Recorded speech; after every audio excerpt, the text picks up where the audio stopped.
Shalom.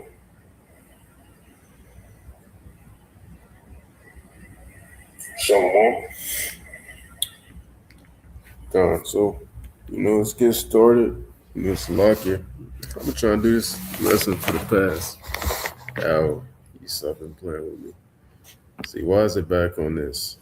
I told you Esau playing with me right now. Take it off this energy saver shit. Alrighty. So as I was saying, Shalom. First and foremost, as always, I would like to begin this lesson off by giving all praises, honor, and glory to our power, Yahweh Bahashim, Yahweh Shai Bahashim, Rachak Rash, the Bonner City Apostles, and the elders of Great Millstone who have taught us all this truth. In the spirit and power of Yahweh Bahashim, Yahweh Shai, I'm Shaquat from the GMS Dallas branch. Lord willing, this lesson be edifying to the hopeful elect. Yahweh Bahashim, Yahweh Shai, Barakathon, to you sincere Akim, Wathim, and a sincere shalom unto you, brothers, that are out pushing this truth out there in the highways and the byways and through the YouTube lessons, man. Shalom unto you all. Lord willing, this lesson be edifying and exhorting to the elect. All right, so without further ado, we're going to get into it. We're going to be playing a TikTok here. So, of course, this video will be conducted and operated under the Fair Use Copyrights Act of 1976, where all public information can and will be used in this video for the purpose of education, teaching, criticism, and news reporting. This video will not be monetized. This is a non-profit video, and we're gonna get into this TikTok. It's gonna be like a 5-minute TikTok. We're gonna go into some precepts concerning it. So yeah, let's get to it. Without further ado, mute the mic, and we're gonna go to it.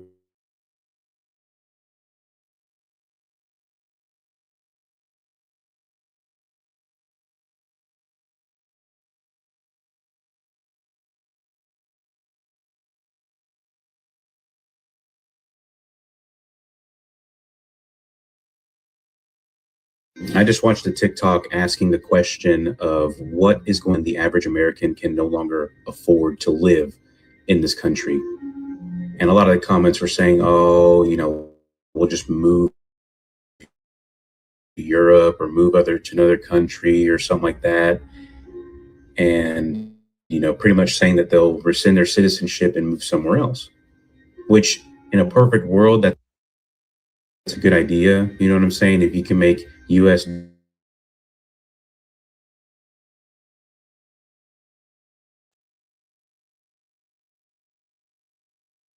I just watched a TikTok asking the question of what is going to happen when the average American can no longer afford to live in this country. And a lot of the comments were saying, oh, we'll just move to Europe or move to another country or something like that. And, pretty much saying that they'll rescind their citizenship and move somewhere else, which in a perfect world, that's a good idea. You know what I'm saying? If you can make US dollars while living in another country, or finding a place that just doesn't really require as much bullshit as this country does to live, then yeah, I'm all for it. But I think, and I've had this theory for a while, I think it's going to take a different turn. Once it gets to the point where the average American can no longer afford to live with basic essentials, can't afford groceries, can't afford housing, things like that, I think that corporations are going to take over. I really think that there are plans in place to establish corporate housing and pretty much just living in a pod, a company issued pod like Idiocracy or Ready Player One, where you live there as long as you're working at that job and everything is provided by the company, nothing is yours, and you'll just be happy with it. You know what I'm saying? And I feel like that's the direction that we're going in. I know that there are corporations out there that have been implementing this. They've been buying properties. And I think that that's what they're getting ready for is, that type of scenario, if nothing changes. You know what I'm saying? And I feel that we as a society, especially my generation, we're kind of the bag. We've been conditioned to be complacent. We've been conditioned to be comfortable as long as we have, our little paychecks, as long as we have Netflix and our little car to go to work with CarPlay, and you have that little bar that's nearby to go get drinks with your buddies. As long as we have all those little creature comforts, we're not going to do anything. You know what I'm saying? Other countries have burned their cities down for much less than what we tolerate. And our forefathers have also burned their cities down for much, much less than what we tolerate. So I think that that's the direction that we're going in. I mean, I feel that capitalism as a whole has just overtaken every nook and cranny, every crevice of American society.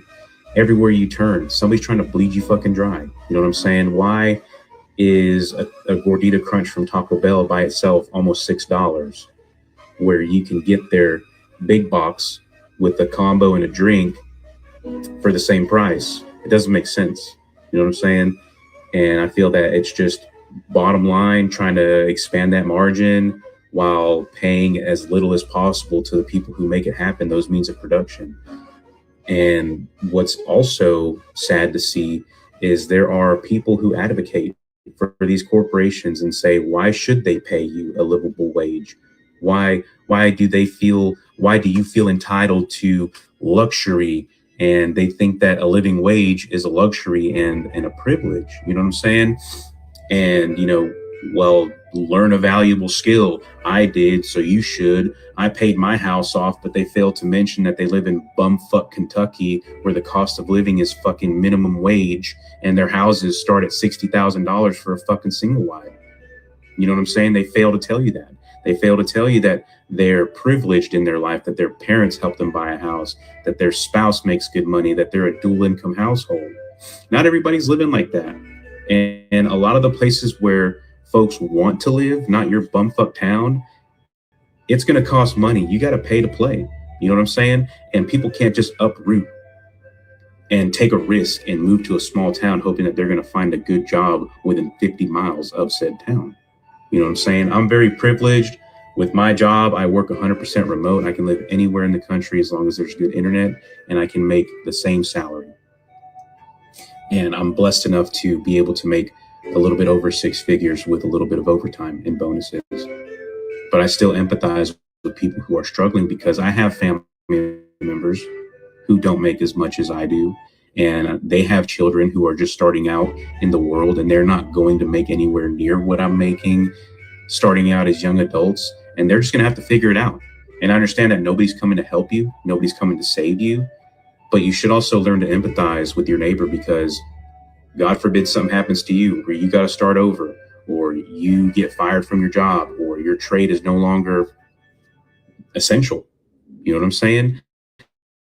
And if you feel that paying other employed full-time workers a livable wage is an insult to you, maybe it's because you're also underpaid. You know what I'm saying? So a little empathy goes a long way. And these types of posts always bring out these fucking corporate bots who support and advocate for exploitation. And I'm just going to tell you right now, I'm not going to fall for it. Okay. You're just a fucking bot at some bot farm in China or fucking Israel, and you're just trying to agitate. You know what I'm saying? So that's where I think society's going if we remain complacent. We know what needs to be done, but we are not unified enough to take that kind of stand. Like I said, other countries have burned their cities down for much less. I just watched a TikTok.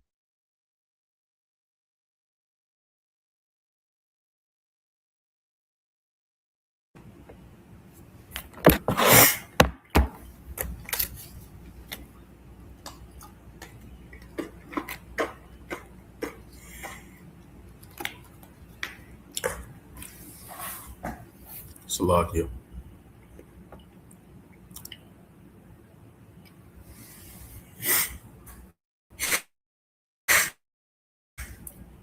All right, so that's the video.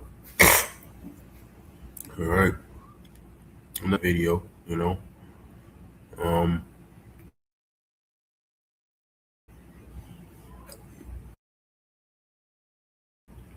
and that's why the lesson is entitled to Revelation 3 and 10. And if you don't know what Revelation 3 and 10 goes into, essentially it gets into the hour of temptation. Damn, Salakia, man, give me a moment. I need some water.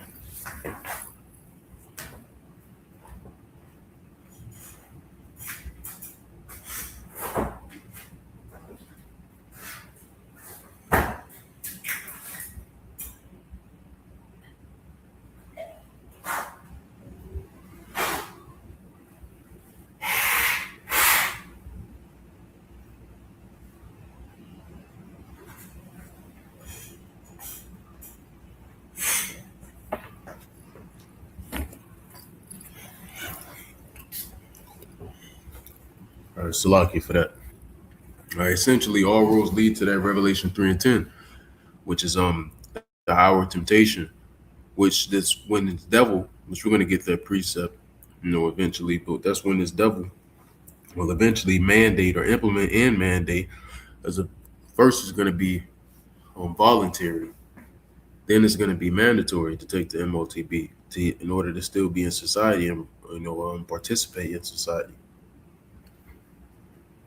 So that's what that time is going into. And essentially, I was doing just fine, man, before I started this lesson, man. You get to starting the lesson and you start feeling like shit all of a sudden. Man, anyway, Lord just making us work for it. It's okay. But that's essentially why all roads lead to the MOTB, lead to Revelation 3:10, that hour of temptation. Because pretty much the Lord, through Esau, all right, is putting a bind on everybody. All right, the Lord is putting a bind on everybody. He's putting everybody in a chokehold. When a reticulated python grips someone up or grips up their prey, they squeeze and squeeze and squeeze until there's no more life in them. All right, or anaconda, they do it too. Or regular python, they squeeze and they squeeze and they squeeze. A boa constrictor also does that until there's no more life inside of their prey, and then they engulf them. All right, so the Lord, through Esau, the so-called self-proclaimed white man, as of 1681, he is putting such a strain and a chokehold on everybody to where he's tightening the grip slower and slower, where people aren't paying attention. And even people are paying attention, but there's nothing they can do about it because they're already in the trap. All the way until y'all are lifeless. Then he's going to engulf you with the MOTB. Everybody's just going to succumb to it. All right. So all of this is leading to that Revelation 3:10. The Lord is really doing this to see how bad you love the Lord, essentially. Now, of course, fuck the heathens. It doesn't matter what the heathens do if they take it or not. A heathen is a heathen, but you Israelites, the Lord is seeing who is with him and who is not. Because if you consent to this beast, you're fucked. If you consent to the beast, you're fucked. Various scriptures get into that. If you consent to this devil, you are fucked. Let's get a few going into that. Then we're gonna go back to the point of the video. All right.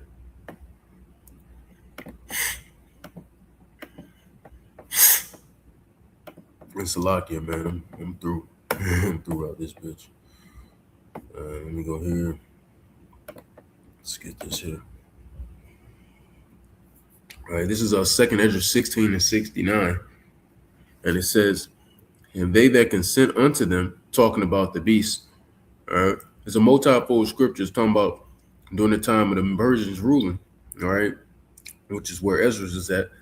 But things written aforetime are written for our learning. So the Lord has certain things happen in order to, be a prophecy written for something that will also happen in the future.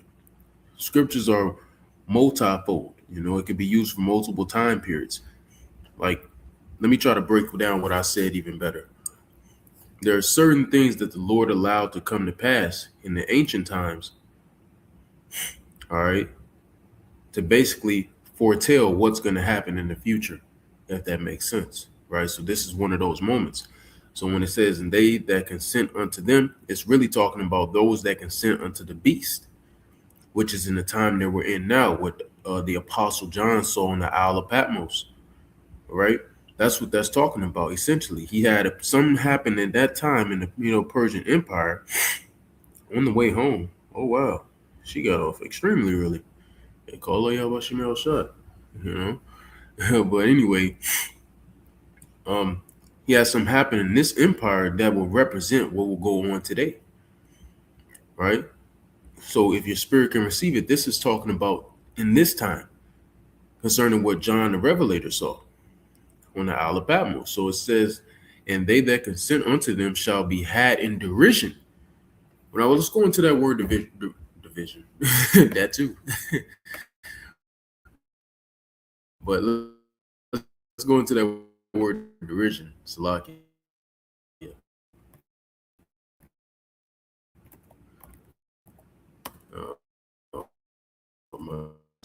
Derision. I've been moving slow. Like I said, I would have been bear with a brother. Bear with a brother. Certain shit I might just pull up on my phone. But derision means contemptuous ridicule or mockery. So you're frowned upon or you're mocked. All right. There you go. Now going back to the point. So let's read it again. And they that consent unto them, unto the beast, if your spirit can receive it, that's what it's talking about. If you consent to the beast, how will you consent to the beast? By taking the mark of the beast. So and they that consent unto them shall be had in derision. So you're gonna be so you're gonna be mocked. You're gonna be frowned upon. And it says a reproach. A reproach means you're shamed. You're gonna be shamed and trodden underfoot because why? You betrayed the Lord. You betrayed the Lord, so you're gonna be frowned upon. You're gonna be mocked by who? Who are you gonna be mocked by? You're gonna be mocked by the prophets, the men of the Lord. What did the Lord say in the book of Job, the 5th chapter?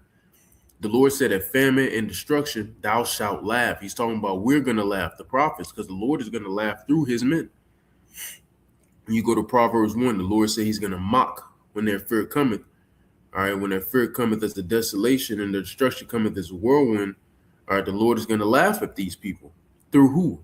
The men of the Lord, the prophets. Lord willing, we be at that number. We're going to be the ones laughing, but it's the Lord laughing through us at you people's destruction because he gave you a chance time and time again. Now we're here at the point of the biggest I told you so in the history of I told you so's, and now you're fucked.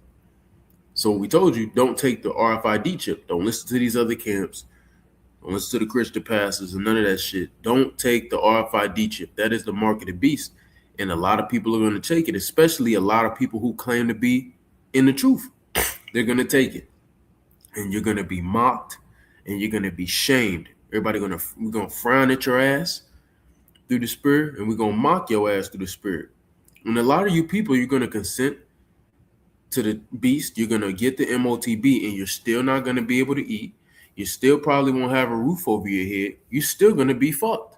That's why it's going to be so funny. You're going to be shamed because, nigga, you did it for nothing. You just sold out against the Lord for what? For nothing. For nothing. Because you take the chip, you're doing it for money. You're doing it to keep your family safe, but then you take it. Now your money's being rationed. Now your food's being rationed.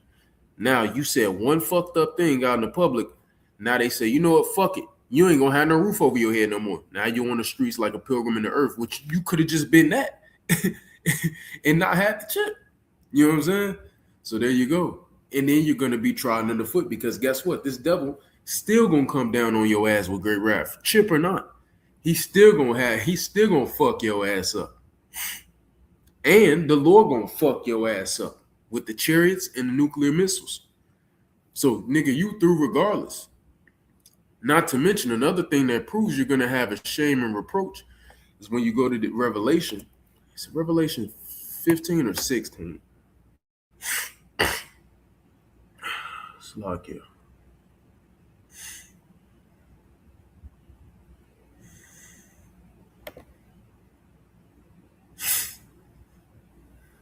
Here we go, Revelation 16. I knew it was one of those, 15 to 16. We read Revelation 16, we'll start at verse 1. And I heard a great voice out of the temple saying to the 7 angels, go your ways and pour out the vials of the wrath of the Most High upon the earth. And the first went and poured out his vial upon the earth. And there fell a noisome and grievous sore upon the men and women, of course, and children, of course, which had the mark of the beast, and upon them which worshipped his image. So a part of that shame, a part of that mockery, a part of that trodden underfoot also goes into you having this cancer on your skin, arising where you took the MOTB at. This is not medical information. All right. That's a part of that. You're going to literally, because you got to think about it. You're literally putting nanobites under your skin. You're putting radio frequency under your skin. That's not meant to go under your skin. That's not even meant to be radiated on top of your skin, which is why everybody's so fucked. Right now, I got radio frequencies just shooting right in my eyes right now as I'm looking at this computer. Every time you touch the phone, you're through. Every time you touch the charger, you're through. You're watching TV, you're through. We're through. And hell, my place of work, I sit in front of a computer all day, and nigga, we're through. In front of 3 of them, to be exact. So it's like, nigga, we're through. You understand? Now imagine, and that shit's bad for us, and it's not even inside of us. Imagine you put that under your skin. Then all your tendons start to form to it and things of that sort, right? This is a part of that reproach, that mockery, and that trodden underfoot that we just read in 2 Ezra 16. All right? So there you go. You're going to consent and still be fucked. And still be fucked. Because if you take this, like we said, you're fucked. Regardless, you're fucked. You understand? And Revelation 17 goes into that. Oh, fuck. Hold on.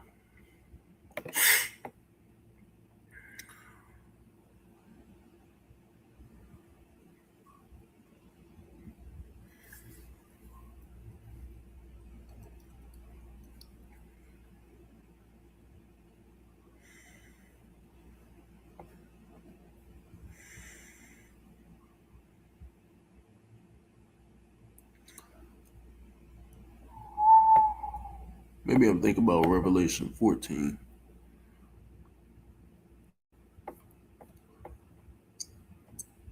Gotta be what I'm thinking about.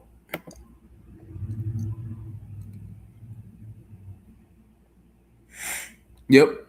Revelation 14. Revelation 14:9. And the third angel followed them, saying with a loud voice, if any man worship the beast and his image, and receive his mark in his forehead or in his hand, the same shall drink of the wine of the wrath of the Most High, which is poured out without mixture into the cup of his indignation, and he shall be tormented with fire and brimstone, which is a nuclear missiles, and the chariots adding to it, in the presence of the holy angels, and in the presence of the Lamb, because like I said, the chariots will be adding to it. And it says, in the smoke of their torment ascendeth up forever and ever. All right, and they have no rest day nor night, who worship the beast in his image, and whosoever receiveth the mark of his name. And it says, here is the patience of the saints. Here are they that keep the commandments of the Most High and the faith of Yahushua. And I heard a voice from heaven saying unto me, right, blessed are the dead which die in the Lord from henceforth, yes, saith the Spirit, and that they may rest from their labors, and their works do follow them. Now, point is, man, if you take the MOTB, you're doomed. You got a lot of people who say, what if I take it and then I peel it out, pry it out my skin? First of all, you're probably going to die trying some shit like that. Because like I said, once you put that thing on your skin, your tendons are going to automatically begin wrapping around that shit in no time. So you're literally going to become one with the chip. You're going to become one with it. All right? So you're literally not even going to be human no more. You're going to be part AI, literally. You're going to be a cyborg. Nigga, you're going to be a real life cyborg. Not like movies at IRL now, you know? On some iRobot type shit. Like, you niggas are gonna be cyborgs. Watch Detroit. Go watch somebody play that game. It's not a movie, but it's a show. But it's not a movie, but it's a show. It's not a movie or a show, but it's a video game. I played it before some years back, you know, and it goes into this type of stuff, you know? So you're gonna be a fucking cyborg, nigga. All right, and you try to pry that shit out, nigga, you're likely gonna die, nigga, because you're gonna have to cut through tendons to get to it. Vital ones at that. So you're gonna probably die doing that shit. Then you got niggas who say, and nigga, you could try that. What if I do pry it out? Say you manage to pry that shit out. Your hand, you ain't prying it out your brain, nigga. They gonna put it in your brain. If you get in your head, it's gonna be in your brain. So you ain't gonna pry it out of there at all.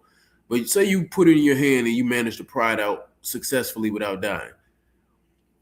Nigga, the Lord still gonna kill your ass, nigga. You can't like get around the judgment. Like, I don't get what you're saying. Matter of fact, and say they like, what if I do it though? And the Lord, you know, hey, listen, man, you try that for yourself. All right.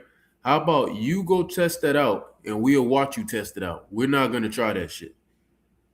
All right? The scripture said, Yahweh is not mocked, for thatsoever a man soweth, that shall he also reap. So listen, man, you go test that out. All right? You go tempt the Lord. All right? We're going to watch you tempt the Lord and see if it worked. We will not follow and do that shit. I'm not going to do that shit. You could go play them games and see if it worked, though. Anyway, also, it was another thing niggas say. Or what if they hold you down and force you to take it? Nigga, that's not going to happen. And say that did happen, because really it's going to be a choice when you read Revelation 3 and 10, what the video is all about. But say that does happen. Nigga, you're not of the elect. If the Lord had you get forcefully held down and they just forced the chip in you, you're not of the elect. That wouldn't happen to a member of the elect, nigga. All right? But you are going to have individuals which are the elect that won't take the chip, which is what that 12 and 13 is getting into. You also got that Revelation 20 and 4. They that did not, take the mark of the beast, reign and rule with Yahweh Shai 1,000 years. We're talking about the first 1,000 years of the kingdom when we got the heathens in hardcore subjection, right? Hardcore slavery. You also got that Romans, the 11th chapter, starting at verse 5. 7,000 men, which is talking about the completion of men, which is the elect, who did not bow the knee to the image of Baal. That's going into us, Lord willing, with that number, not taking the MOTB. You understand? So there you go. But yeah, man. That was just something brief I wanted to get into, right? So now let's go back concerning that video. All right, concerning the video that the guy was doing, because like I said, all these roads lead to the mark of the beast. You understand? All roads lead to the MOTB, right? So let's see. Let's go to that Jeremiah, a leopard in the city. You understand? Let's go there first. All right. I know it says leopard in city in the scripture. Hold on. Let's type in leopard, see what comes up. Here it is, that Jeremiah 5 and 6. This is it. All right. So it says, Jeremiah 5 and 6, wherefore a lion out of the forest shall slay them, and a wolf of the evening shall spoil them. All right. All these really get into Esau. And it says, because like I said, things written aforetime, written for our learning. Romans 15 and 4. We actually might touch and actually get that scripture today. But it says, a leopard shall watch over their cities. Really? Now that's definitely talking about Esau, right? And it says, everyone that goeth out thence shall be torn in pieces, because their transgressions are many and their backslidings are increased. So this devil's watching over the cities. All right, he's coming as a lion. He's coming as a wolf. And he's a leopard watching over the cities before he pounces on you like a lion and a wolf. Before he comes and gets you like a lion and a wolf, he's just watching. He's just watching. All right. Until he wants to pounce on you like a lion and a wolf and tear your ass into pieces. All right. Why? Because we fucked up. But essentially, the only ones who are going to get caught up in that shit are the wicked of our people, not the elect, but we're at a number. And the elect members that will get caught up, it just will be martyrs, And then the Lord they're going to be martyrs, so Yahweh by Shema Shai can show his power and raise them back up, essentially. You understand? So there you go. But when you go into how a leopard hunts, I looked it up early before I did this lesson. Look this up. How does a leopard hunt? Show you. So it says leopards are stealthy, like a dragon, right? Cunning. Leopards and dragons, or snakes or serpents, they have very similar mentalities. The only difference is a leopard is not a vulnerable creature. It's a predator. A serpent, on the other hand, is a vulnerable creature that's not really like a predator, but it's very stealthy and cunning because it's very vulnerable. But a leopard, that's just how it is, even though it's a predator. Opportunistic predators that rely on stalking and ambushing their prey. That's what this devil does. They're stealthy. They're opportunistic. All right, and they're slowly waiting to pounce on their prey. They just wait so they can ambush you. So they're weakening you.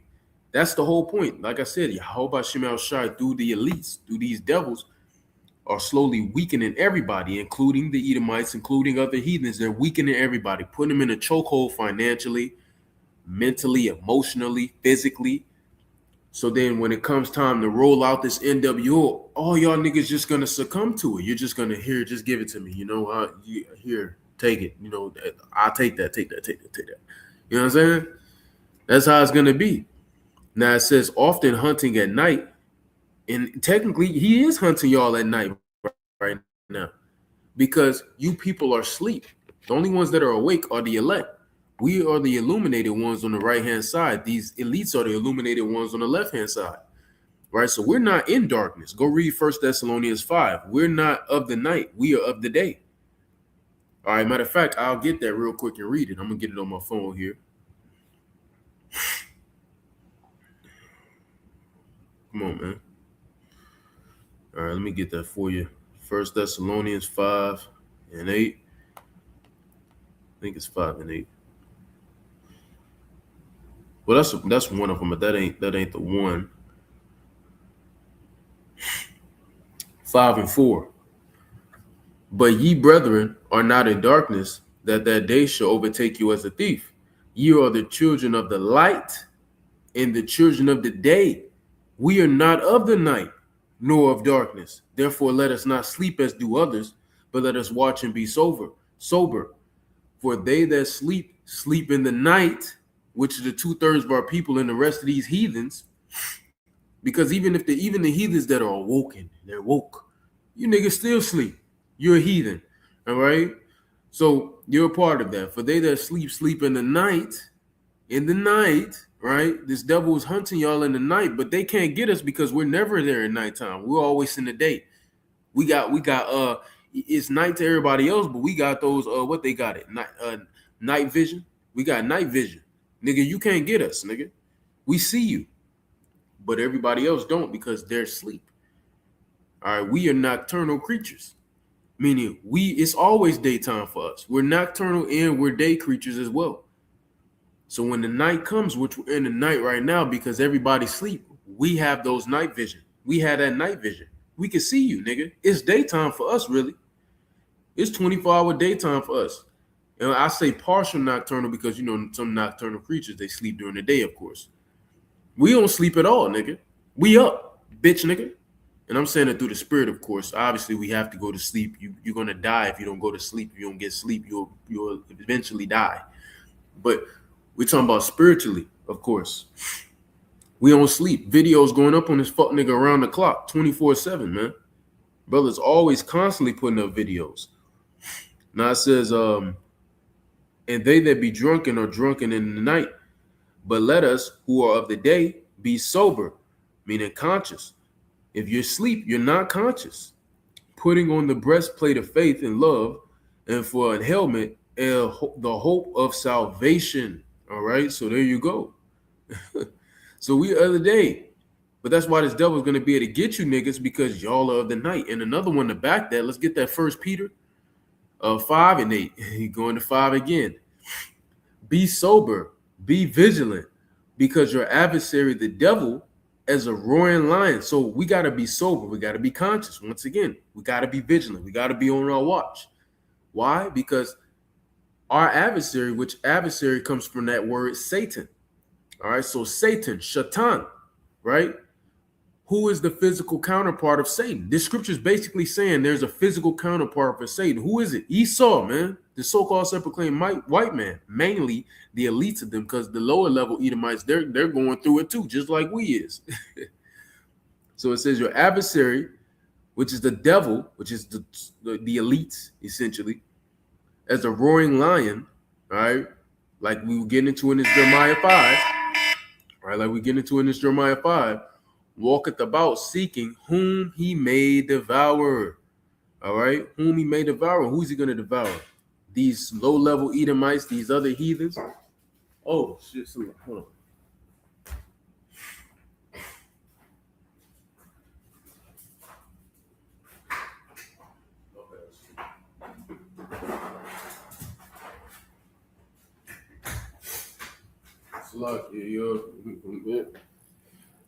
But who is he going to devour? These low-level Edomites, these other heathens, these 2/3 of our people, the rebellious Israelites around the world. But the elect, Lord willing, we are the number. We're not going to get devoured. Like First Thessalonians was saying, nigga, because we're not asleep. We're the children of the day. We're the children of the light, right? The scripture saying Daniel 7:25. I believe it's 25, but it's Daniel 7. It says, Esau shall wear out the saints of the Most High. We tired, Lord willing, we are the elect. The elect, the hopeful elect tired, but nigga, we ain't wear it out. 2/3 of our people, they worn out. They wore out. That's who gonna get got. All right? They through. And that's what this devil doing. Yahweh Shemel shot through this devil is putting that grip on everybody.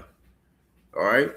It's like when you put, like that saying, when you put a frog in a pot with regular water, with room temp water, and then you just keep increasing the heat, and then before you know it, they're cooked. They're cooked. Literally, they're fried. And ain't nothing they can do to get out. That's how the Lord, through this devil, is doing you people. You heathens, you 2/3 niggas. That's how the Lord doing you. He's weakening you, so you just succumb to the chip. But us, on the other hand, like the book of Job 17 going to, we getting stronger and stronger.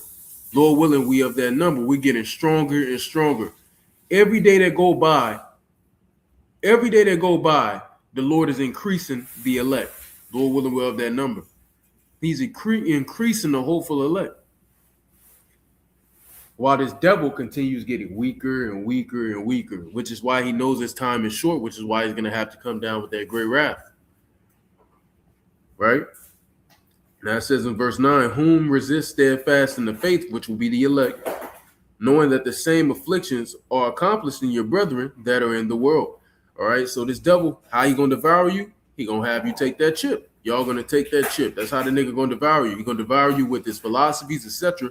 But a part of his philosophies is, hey, taking that chip. And y'all niggas will do that. All right? So, yeah, man, that's the physical counterpart for Satan, man. That's who it's getting into, Esau. When you go to Revelation 12:9, what does it say? And in Revelation 20:3. And in Revelation, I believe 20:7 goes into it. But what does it say?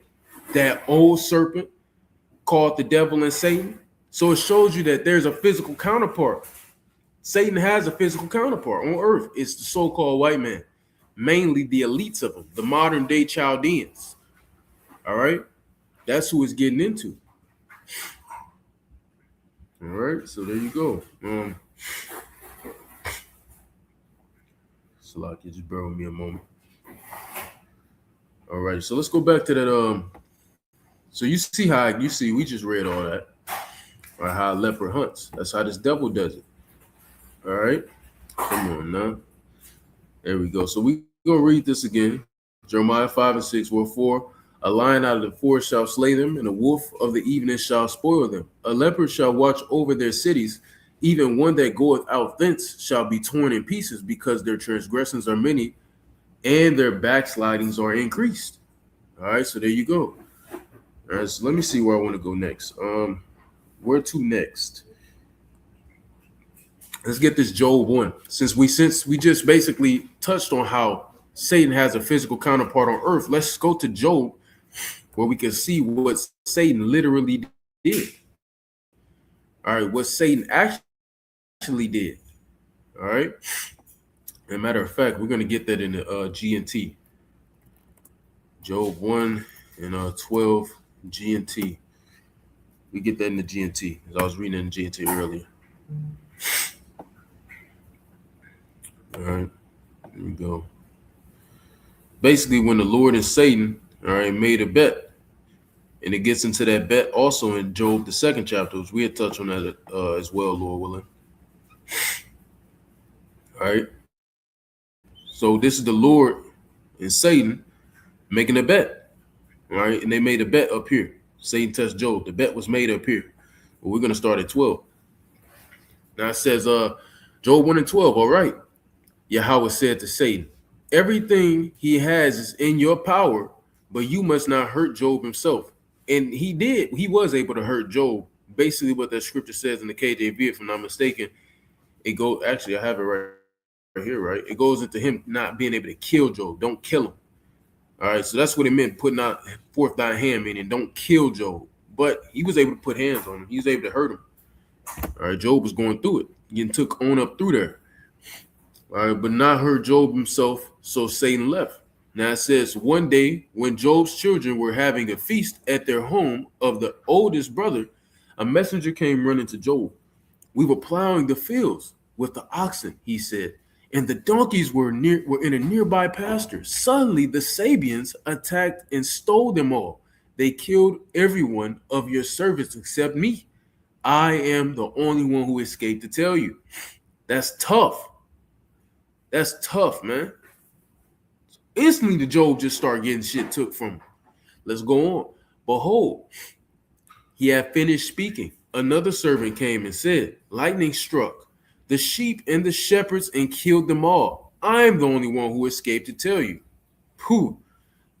Behold, he had finished speaking. Another servant came and said, 3 bands of Chaldean raiders attacked us, took away the camels and killed all your servants except me. I am the only one who escaped to tell you. And before that nigga stopped speaking, another nigga started speaking. You see the point how Satan works? Satan, because he has a physical counterpart here on earth. All right, the Lord through Satan, who has a physical counterpart here on earth, he overstimulates your ass. So Job is just being overstimulated with everything he's losing, man. That's what's going on to all you fucking Americans. Because America is literally just completely overstimulated. So right here, you look left, nigga, your car having mild issues. You know, you may need some new brakes, nigga. You may have just finished. I seen a nigga say he just finished paying his car note. And 2 weeks later, that nigga engine died. So you finally relieved. Boom, you look left, your engine died. You look right, now your fucking power steering fucked up too. Your transmission fucked up. Then you look over. All right, you looked over. All right, to the left, your wife the damn committed adultery on you. You look over to the right, you know, nigga sliming you out some way, shape, or form. You look up, nigga, you owe on something. You know, you look down. All right, you about to lose your crib. You look to the right again.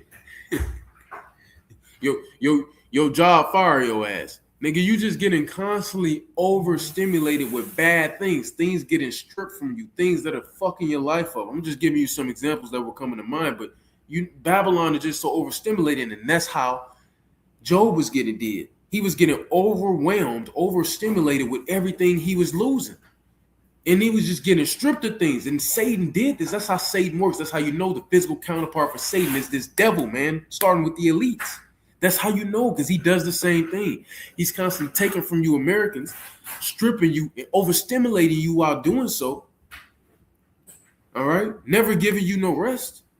Eventually to have you weakened so much to the point where you like, man, fuck the Lord. I'm finna just do me. I'm finna take the chip. He's going to get you to that point. Unless you're of the elect. Adawan Ratazah, we're of that number. That's the point. All roads lead to the Revelation 3 and 10, the hour temptation, to where he weakens you so much to the point where you just say, here, give me the chip. Here, give me the chip. I ain't got no more fight left in me. Give me the chip. That's the point. That's why this devil operates the way he does. Right? Let's keep reading. Now it says, before he had finished speaking, another servant came and said, your children were having a feast at the home of your oldest son. When a storm swept in from the desert, it blew the house down and killed them all. I am the only one who escaped to tell you. That's lost all his children. All right.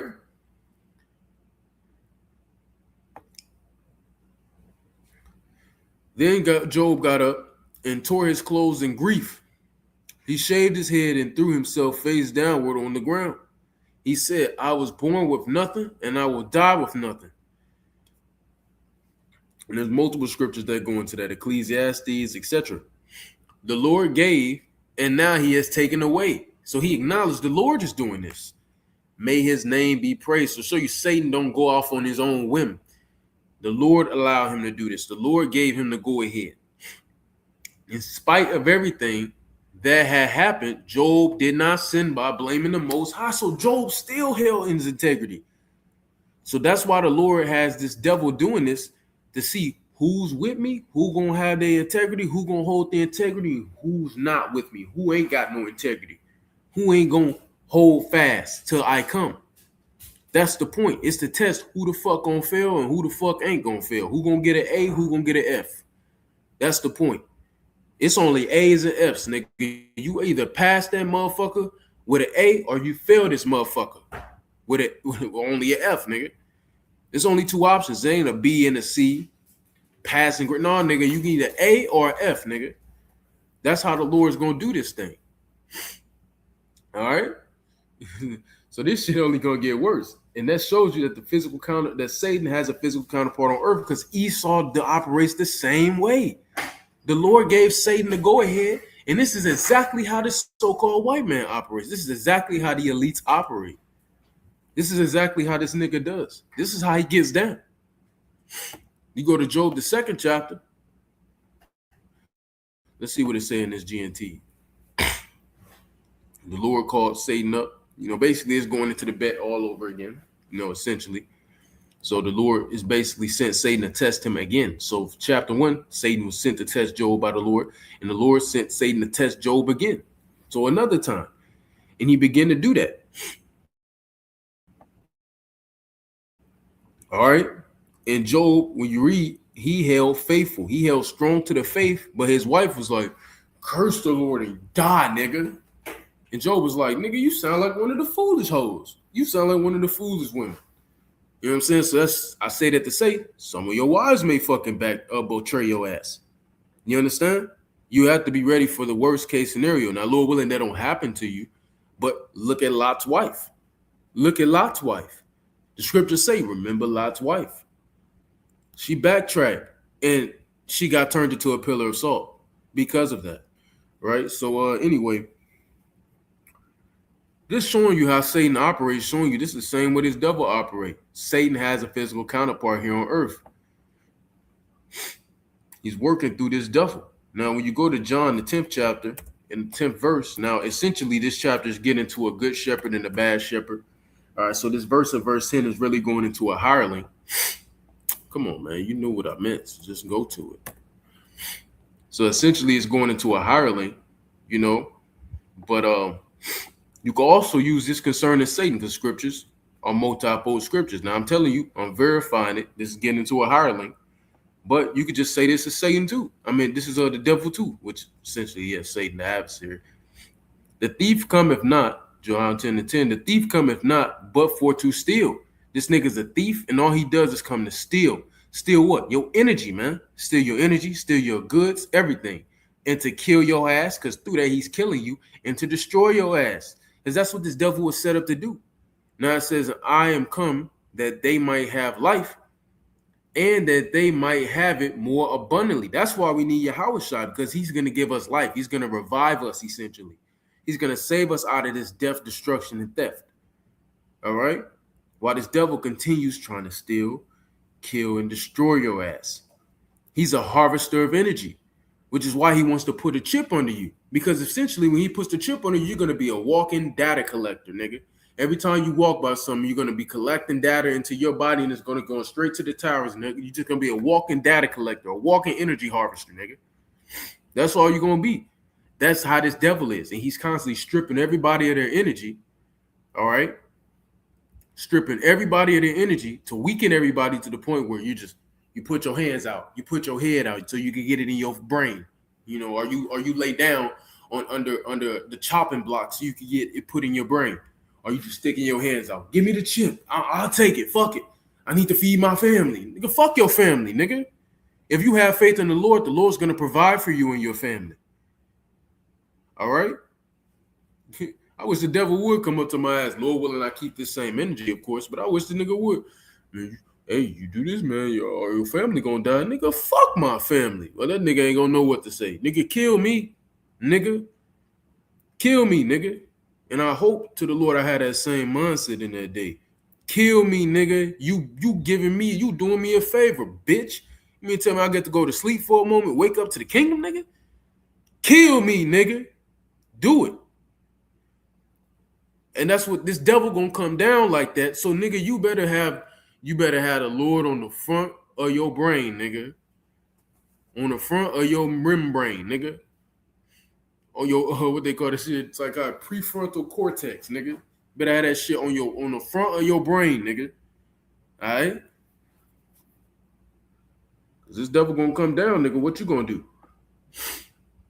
And that leads me to this Romans. Let me get this because I did say I was gonna get it. It's Romans 15:4. For whatsoever things were written aforetime were written for our learning, that we, through patience and comfort of the scriptures, might have hopes. These people don't read the scriptures. The scriptures say in Revelation 1-3, blessed is he that readeth, and they that hear the words of this prophecy. So blessed are you that read the scriptures and understand the scriptures, and that keep those things which are written therein. So if blessed are you that read the scriptures, understand the scriptures, and actually do what the scriptures say, all right? For the time is at hand. That's what Revelation 1-3 say. So these scriptures were written aforetime for our sake today, so we could read it and have comfort, have hope, and allow us to stay patient and endure this suffering. All right, because patience means to suffer. These niggas ain't reading the scriptures. These niggas don't know the scriptures. You can see these niggas who do them street interviews for content go up to people. Can you name 5 books in the Bible? Nigga, you don't know 5 books in the Bible. It's 80 of them. You don't know 5? Goodness. Cooked, man. You walk up to somebody, what's your favorite prophet? They don't know no prophet names. You had me with my favorite prophet, Apostle Paul. I love Apostle Paul. You know what I'm saying? But man, of course, Yahweh Shai is our favorite prophet, but I mean, like, that's that's generic. You know, obviously he's the greatest. You know what I'm saying? But like, pick somebody outside of Yahweh Shai, of course. We all striving to be Yahweh Shai, essentially. But you know, outside of Yahweh Shai, Apostle Paul. But you know, his spirit resonate with me a lot, man. I love Apostle Paul, man.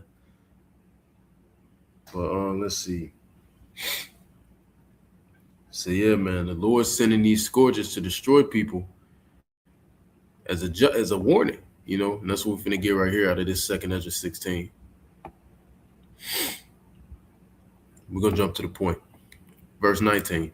Behold, famine and plague, tribulation and anguish are sent for scourges for amendment. So these are sent as plagues for a warning. They're sent to warn you to turn back to the Lord. Here it is. You ain't got no money. You can't get no hoes. Your job fucking treating you like shit.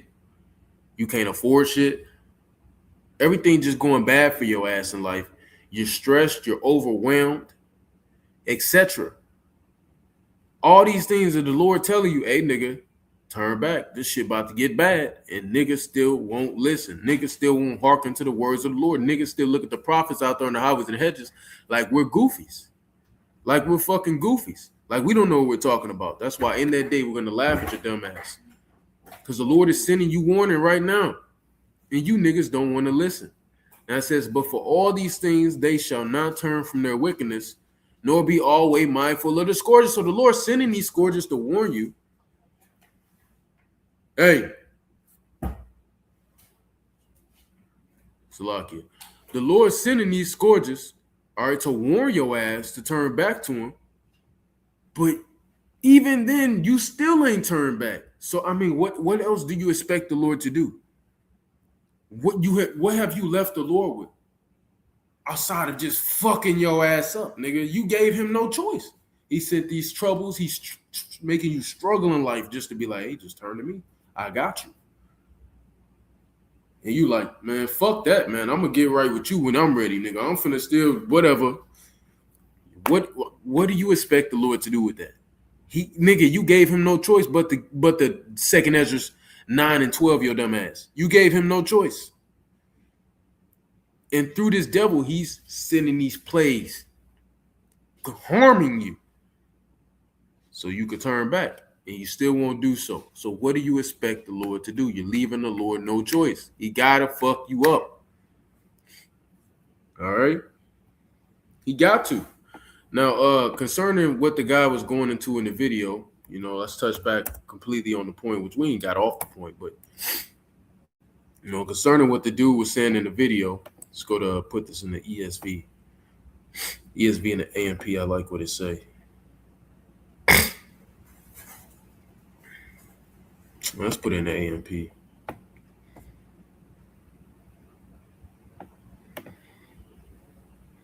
All right, because he was like, I believe it's going to come to a point. But he said he believed it's going to come to a point where people just can't afford shit, which people can't afford shit now, nigga. Where you at? He said, well, people just can't afford anything.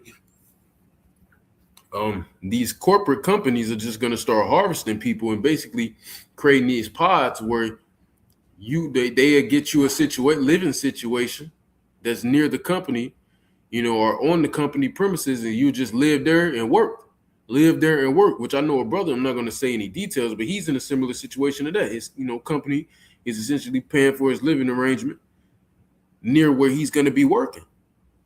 They station him in a certain area, So that shit already happening now on a lower level. It's going to increase. It will increase. All right. Hey, bed now.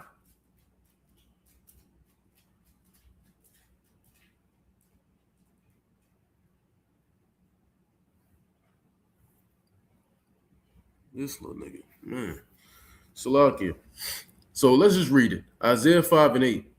Woe, judgment is coming to those who join house to house and join field to field to increase their holdings by depriving others. Is that not what this devil do?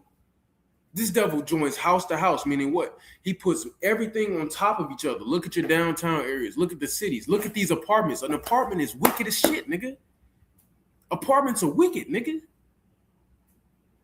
You just on top, clusterfucked on top of everybody. I live in an apartment, nigga. This shit wicked, nigga. You even if you have a house, nigga, the houses are right next to each other. That shit is wicked. You really supposed to have acres of land. This shit is wicked, man. So woe to this nigga. He does that shit.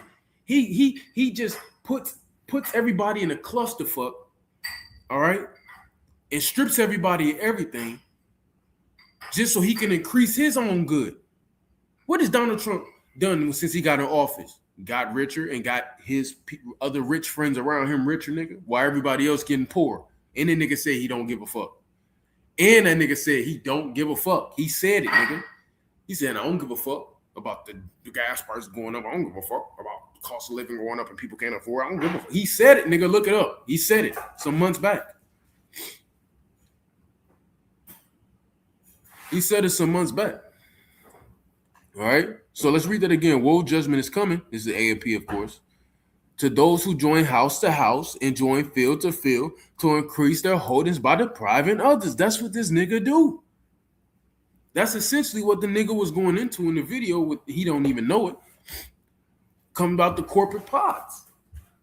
Well, people are just gonna be in a situation where they're gonna be living in their corporate area, for their company on the premises, right? And they're just gonna be there.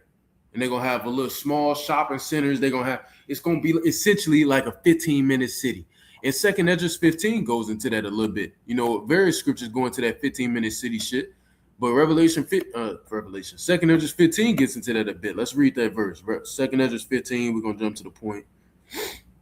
In verse 17, a man shall desire to go into a city and shall not be able. Why? Because there are going to be boundaries. No, you're supposed to live in this area. Live on this premises. You cannot pass this bound without authorization. Those times are coming. All right? When you ain't going to be able to leave outside of a certain premises that you're set up in. That's coming. All right? And living in a corporate pod, nigga, that's living house to house, field to field, you on top of each other, being deprived until there's no more room for others. So all the way until can't nobody fit no more. So that you have to live alone in the midst of the land. So it's going into what? That corporate greed, like the nigga was talking about in that video. And this is Isaiah talking about the Babylonian Empire, man. because essentially Isaiah was at the tail end of the the Assyrian Empire, and he was in the midst of the Babylonian Empire as well, which essentially them the same niggas, just different names.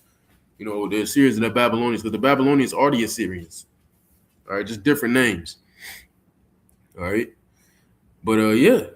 So things written aforetime in Romans 15:4 is why we got it, are written for our learning, because this is also talking about now when this corporate greed. When everybody on top of each other, nobody really owns nothing. What that nigga Klaus Schwab say? Cloud Cotton Schwab. That nigga said, you will own nothing and be happy, my nigga. And that's what's going to happen to you niggas. Because y'all going to be weakened so much to the point where you're just going to succumb to this nigga's NWO. So it says in verse 9, in my ears, the Lord of hosts said, be assured that many houses will become desolate. Yeah, nigga. Even great and beautiful ones will be unoccupied. Because you're not going to be able to afford the shit. This nigga binding everybody. You won't be able to afford it or none of that shit. You can't pay those. You can't pay that damn $3,500 what's that shit called? Mortgage. And then you got to pay your utilities on top of that. If something goes wrong, you got to pay that on your own. You got to upkeep everything on your own. You got to pay the property taxes on that shit. You can't afford that shit, my nigga. So that's why all this shit going to be unoccupied. Everybody going to be in a fuck situation. Like the nigga said, a corporate pod. That shit coming. That shit, times like that are coming. That's basically talking about 15-minute cities. He don't even know that's essentially a 15-minute city. All right, which it's been talked about for years now. For 10 acres of vineyard will yield only 1 bath of wine, and a homer 6 bushels of seed will produce only 1 ephah of grain. Woe, judgment is coming to those who rise early in the morning to pursue intoxicating drink, who stay up late in the night till wine inflames them, which, same thing is getting into, but, that's not really going into what I want to go into. Now, I'm going to look this up because I looked it up earlier. Let's show you what this says. If it don't say what I wanted to say, I'm going to get the one that's on my phone. What is the GMS Israelites' take on Revelation? I've been doing this a lot more, when going into certain scriptures and looking into certain stuff because of Apostle DeHart. He inspired me to do all this, man. I like it. Be giving some good answers too. Sometimes they go off, but for the most part, it don't. I'm talking about Revelation. I'm in Isaiah 5 and 8.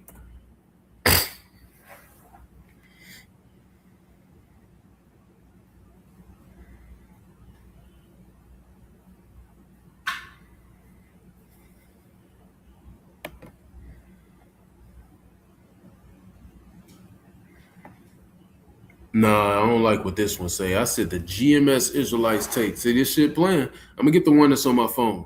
Don't mind that one. The one that's on my phone came out better. They on this bitch bullshitting. Yeah, they on that whole bullshitting. Now I typed it on my phone. The AI overview said they over here bullshitting.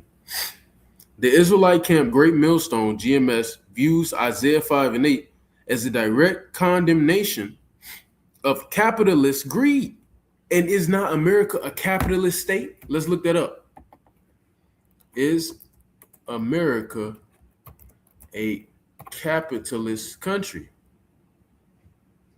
The United States is widely considered a capitalist country, though it operates as a mixed economy with significant government involvement, which is bullshit. This shit is capitalism. Look up what capitalism means. Capitalism. Let's look up what that is. Just give me the damn definition, man. Capitalism, the definition of it. It says an economic and political system in which a country's trade and industry are controlled by private owners for profit. I wanted to go deeper, but that's essentially it. That's what capitalism is. That's America. All these corporate businesses, corporate companies, all right, which are all under different names but owned by the same people. All these different names owned by the same fucking people. Just one little small sect of elite Edomites, essentially. Because all your moms and pops all that shit finna go out of business, my nigga. All that shit finna go out of business. All right? Let me see if it give me a more in-depth definition though. It's only gonna be them big corporations.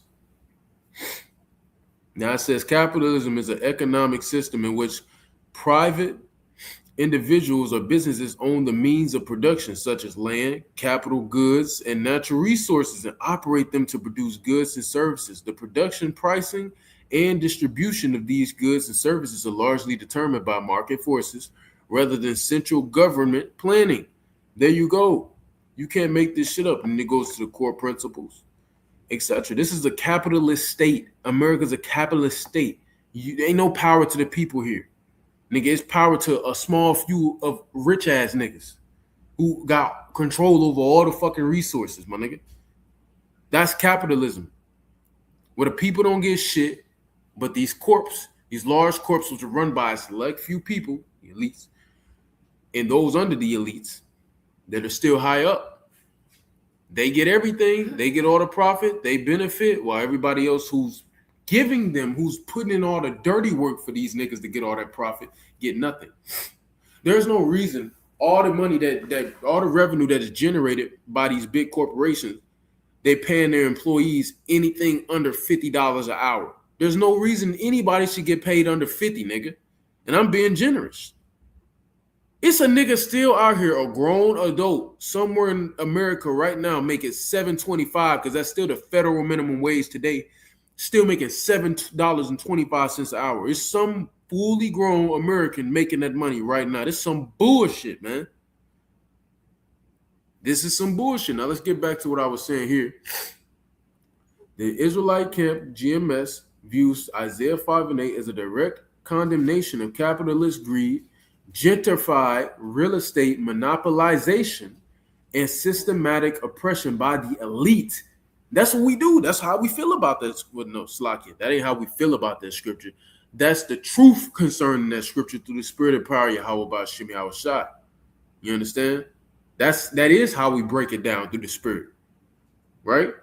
Now it says the prophetic meaning, the verse, and then it goes into it. It says it's interpreted as a warning against the wicked elite who swallow up property. And it's really not a warning, nigga. It's what the Lord gonna do to them. And it says who swallow up property, displace families, hoard wealth at the expense of their impoverished brethren. Because their people are also suffering. That people are arguably, how you say this shit? Arguably, their people are arguably suffering worse than Jake. Them niggas threw more Edomites on government substance than Jake is. Look it up, nigga. It's a known documented fact. Known documented fact, man. All right. What was I gonna say? When you go to Habakkuk, the second chapter, I'm not gonna go for time's sake, but Habakkuk 2. What is Habakkuk 2 going to? How this devil doesn't keep it at home. Nothing satisfieth him. He always got to go and keep taking and expanding and taking and expanding. That goes into this nigga greed. That goes into the nigga greed. There you go. There's another thing I wanted to say. Oh, yeah, in the book of Ecclesiasticus, what does it say? That nigga is a niggard, even at his own table. So even at the expense of his own people, he's a niggard. All right? Meaning he's just a selfish nigga. Hoarding all the damn resources. You can go hoarding the real food, the real air, the real water. This nigga hoarding everything, man. Modern application. GMS teaches that this scripture applies directly to modern corporate landlords. Yeah, that too. Like the nigga was saying in the video. Corporate pods, corrupt modern financial systems, and governments that push everyday people, specifically Blacks, Hispanics, and Native American Israelites, into homelessness, debt, slavery, and landlessness, which really this even surpassed the Israelites, man. Everybody getting fucked up right now. The consequence, the woe, implies to inevitably divine judgment and economic collapse, where the grand properties and the hoarded mansions of the wicked will ultimately be turned into desolate, empty ruins, which, no. I broke it down how that was supposed to be. So no, like I said, go off a little bit because you could say this, yeah. Because when it say that woe part, which that does get into it. But what I'm thinking about is when it's going into that, I'm pretty sure because you got that woe part, which so it is right. It's not going off, but I think it started talking about this verse, even though it said woe, it started talking about this verse. Nonetheless, it wasn't wrong. It wasn't wrong. And then so there you go. That's really the point. Yeah, man. Yeah, buddy. So we're gonna get a few more precepts and we're gonna end this thing off. I don't worry about the Zah. I don't worry about the Zah. Oh, we got a bug out in the comments. What does this guy say? What is the Apocrypha? Your elders and apostles are false prophets who said the Lord will return in 1999. Come to the true Lord Jesus Christ. I usually wouldn't address that shit, but I got time today. It's a Sunday, I ain't got shit going, so I could deal with this a little bit. Talk briefly on it. Why not? I don't give a fuck. I don't entertain the shit typically, but let's entertain it today. Let's make it brief though. Even if the nigga's not here anymore, some edification can come out of that. What is the Apocrypha? Well, the word Apocrypha means hidden books. It means hidden books, and the nigga just came to mark himself. It's all good, but we got time today. Apocrypha means hidden books. What are these hidden books? There are 14 hidden books that were taken out of the 1611 King James in the late, sometime in the 1800s. It was taken out by the Bible Destruction Group. Why? Because if you know the truth of the Bible and you have access to those 14 books, which also show the first and second Maccabees was going to the Greek history and actually names, right? When you have access to these books, and you have the truth and understanding of the scriptures, guess what happens? Nigga, you could point out who's who. You would know exactly who Esau is. You would know exactly who the nigga is. And you would know how his end will come, etc. That's a whole bulk of history that is not in the 66 books that are in the regular KJV Bible. That's a whole chunk of history that's not there because here it is, with the book of Malachi is the last book in the Old Testament. Where was the book of Malachi? Where was Malachi located when he wrote that book? He was located in the Medo-Persian Empire. Then you jump to the book of Matthew, which is now in the Roman Empire. What about the Grecian Empire? What about the Grecian Empire? What about the leopard in Daniel 7? What about the Grecian Empire? That history is located in the Apocrypha, in First Maccabees and Second Maccabees. All right, then you also got more history touching upon the Babylonian, Assyrian, and Medo-Persian Empire in the Apocrypha as well. So this is all history that's needed. That's what the Apocrypha is. It is indeed canon. Fuck nigga. All right? Because you actually have points that are referred to in the New Testament concerning the Apocrypha. And you have the points in the Apocrypha that is in the Old Testament. All of it's canon. Nonetheless, these are 80 books that were needful for salvation. There are more than 80 books in the scriptures, but we don't have access to all of them because the Lord didn't see it needful for salvation. We just have what's needful for salvation right now. There's hella books. Now, the next comment. The nigga said, your elders and apostles are false prophets. No, they're not. And you couldn't prove that. But he says what everybody says, like vocab alone. This nigga's a vocabolite, of course. Says are false prophets who said the Lord will return in 1999. Well, first off, a lot of the elders that are elders today wasn't even in the truth at that time, nigga. So you look goofy, first and foremost. Secondly, that was just the doctrine at that time. That was just the doctrine at that time. All right? And you sitting here saying that like it was Apostle Tahar's doctrine. Apostle Tahar wasn't the head at that time. He wasn't the head at that time. And it even came a point in time, other brothers who were there at the time admitted it. What did Apostle Tahar say? The Lord ain't coming back and Babylon ain't going to be destroyed, before the year 2000, right?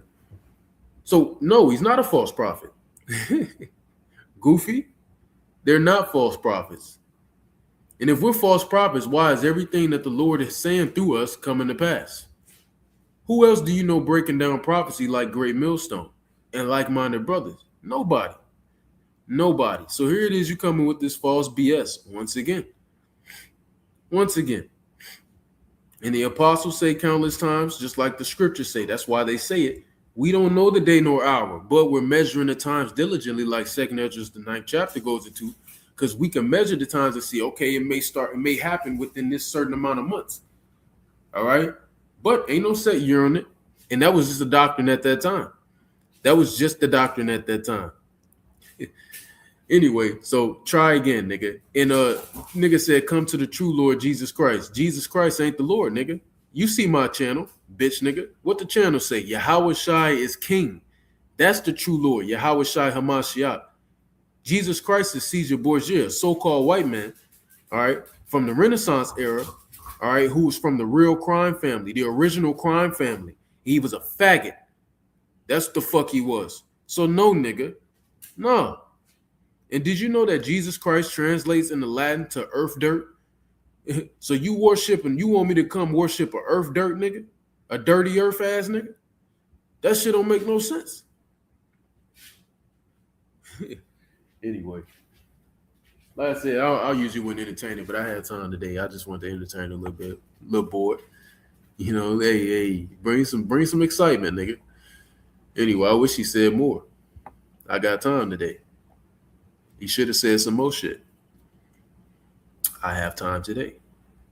All right, but anyway, like I said, we're going to get this Revelation 6. Let's get to Haggai first. Haggai 1.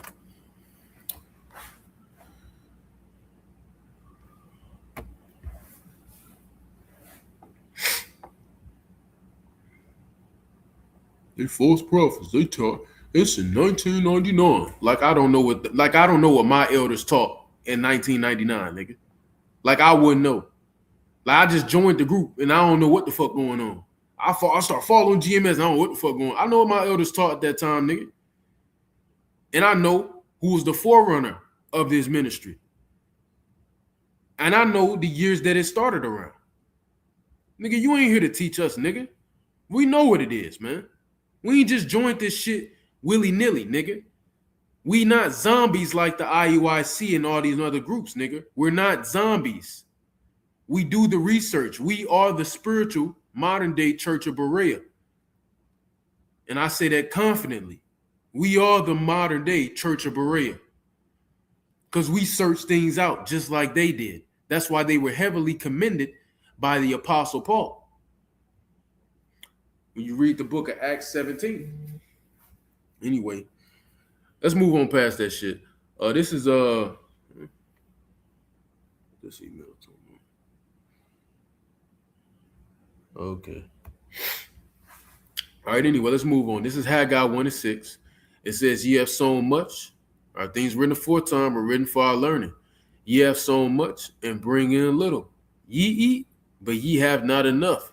Ye drink, but ye are not filled with drink. Ye clothe you, but there is none warm. And he that earneth wages to put it in a bag with holes. Now give me one moment.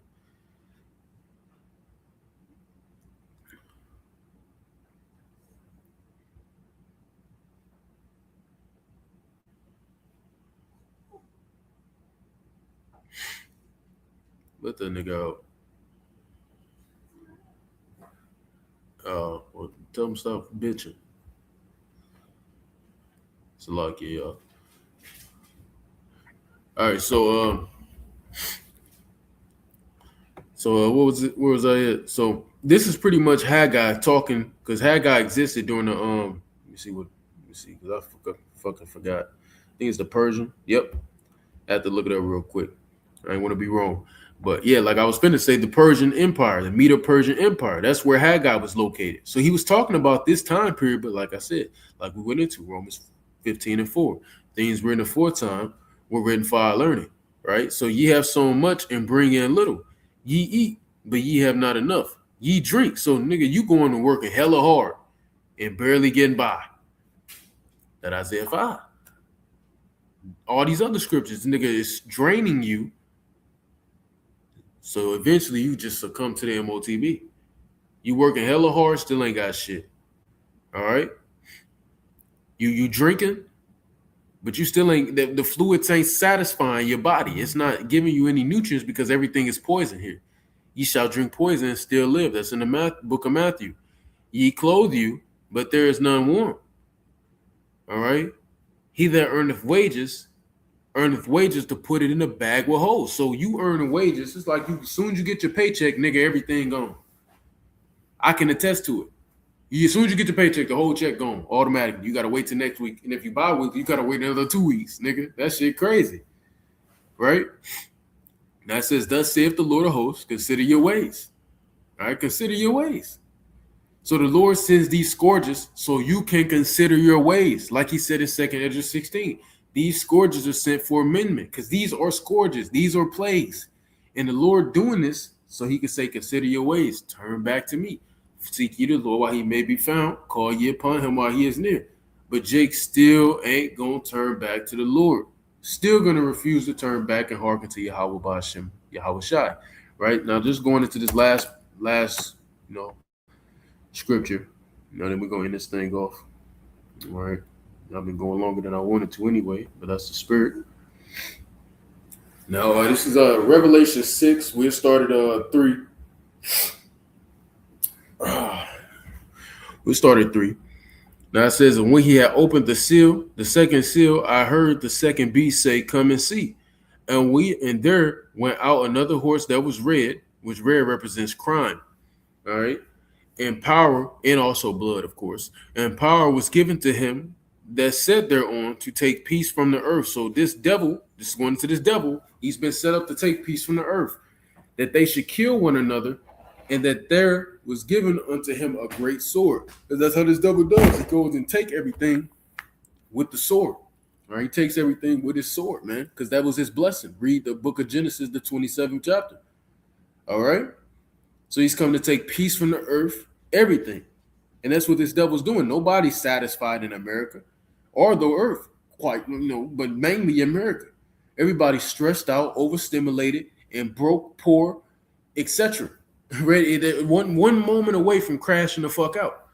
Now, when you jump down to the 6th verse, it says, and I heard a voice in the midst of the 4 beasts say, a measure of wheat for a penny. A penny is going into a day's wage or a denarius. All right, during the Roman Empire. So a day's wage, meaning the average daily wage now for an average American is what? $120 a day. All right, so that's going to be needed just to get a measure of wheat and 3 measures of barley for a penny. And see thou hurt not the oil and the wine. Now that hurt not the oil and the wine is essentially saying these things will not affect the elect because the Lord is still going to preserve us regardless. It's going to affect us, of course, but the Lord's going to preserve us. So we're going to be preserved in these times of great inflation, which is what Revelation 6 and 6 go into as well. Just look up the GMS take on Revelation 6 and 6. It'll break it down real deep on how we get into that verse. All right. So there you go. And also the hurt not the oil and the wine, you could say it goes to how these things will still be there, but nobody going to be able to afford the shit, because that oil and the wine ain't literally just getting into oil and wine. But anyway, multifold scripture like most of them are. Now we go to this, jump down to the 8th verse. It says, and I looked, and behold, a pale horse, which pale represents death. Just like black represents death, pale also represents death because it's lifeless. When something is pale, it's lifeless. All right. And it says in his name that sat on him was death. Death, because this devil represents death. And hell followed with him. What does hell represent? Death, nigga. It represents the grave. So he's death and death. And power was given unto them over the 4th beast, the 4th part of the earth, to kill with the sword. More death. And with hunger, which leads to what? Famine leads to what? More death. And with death, nigga, more death. And with the beasts of the earth. All right. So that's the point. This devil here is just here to seep all your energy just so you can easily succumb to what? Well, let's finally get it. The whole point of this lesson, Revelation 3 and 10. Because thou hast kept the word of my patience, the elect, Lord willing, will be at that number. I also will keep thee from the hour of temptation, which shall come upon the whole world to try them that dwell upon the earth. There you go. And those who are not rooted in Yahweh Shema Shai, those who are of the 2/3, those who are Israelites that are of the 2/3, who know that they're Israelites, guess what? You are going to fail the fucking test. You're going to fail the test miserably. You're going to miserably fail this test. While the elect, the only way their number, are going to pass it with flying colors. All right, like a nigga like this nigga in the comment section. This nigga through. And it's probably a bot. Like I said, I usually wouldn't pay it no mind, but nigga, I had time today. I gave it a little attention. You know what I'm saying? Maybe some edification came out of that. Right? What is Revelation 13 going to when it gets into the mark of the beast? When you go to the 14th and the 15th verse, what does it say? Especially in the 15th verse. If you don't take the MOTB, you're going to be killed. Now, that's going into literally being killed, being a martyr, being beheaded, Revelation 20 and 4, and the other scripture in Revelation going into being a martyr. What else is that going into? You being basically exiled from society. You not being able to participate in society. It's never going to put people in such a bind where they're going to just want to take the chip. And if you don't, you're not going to be able to participate in society. But these people are going to be so through and lifeless and not have any more fight left in them. They're going to be like, man, I got to take it. I got to stay in society, man. Just going to take it. Just going to succumb and bow the knee to this nigga. Because you got to think about it. When you think about it in the grand scheme of things, 99% of the people on earth going to take that shit. They're going to take the chip. All right? So, yeah. And if you take the chip, man, and like the elder, what's the elder name? Elder Amouan Gabar from the New York camp, from the New York City camp, the main camp, he was going into it. Nigga, you take the chip. Say you're not in America or say you flee from America. Nigga, you're not going to escape the judgment because, yeah, the nuke's going to hit America, but the chariots going to shoot fire too. The chariots can shoot fire, my nigga. So the angels going to get your ass. So there's no escaping that judgment. All right, but anyway, I'm in the lesson off there. All right, like the title said, once again, all roads lead to Revelation 3 and 10. All roads lead to Revelation 3 and 10. This devil's putting you in the bind. Yahweh Bashim Shah through Satan, through this devil, is putting everybody in the bind to see who's with the Lord and who's not with the Lord. Who's going to succumb and take the chip and who's going to stand firmly no matter what, steadfast in the faith, 1 Corinthians 15 to 58, and not take this thing. All right? So, Lord willing, this lesson was edifying to the elect. I'm going to go ahead and close there, giving all praise, honor, and glory to our power, Yahweh, Bahashim, Yahushai, Bahashim, Rachak Wadash. Double honors to the apostles and the elders of Great Millstone who have taught us all this truth in the spirit and the power of Yahweh, Bahashim, Yahushai. And until next time, Abba Babo, Kwame Asharallah, Gadol Abadium, Lababo, Gadol, Yahweh Mahar, Wahabatham. And keep enduring, keep the faith. Don't succumb to this devil, no matter what. No matter what, endure. Hardness is a good soldier, like the Lord said through the Apostle Paul. Endure hardness is a good soldier of Hamashiach, that we may receive a right reward, roughly paraphrasing. All right, so Shalom. Wadi Alba Shemel Shai, for allowing me to make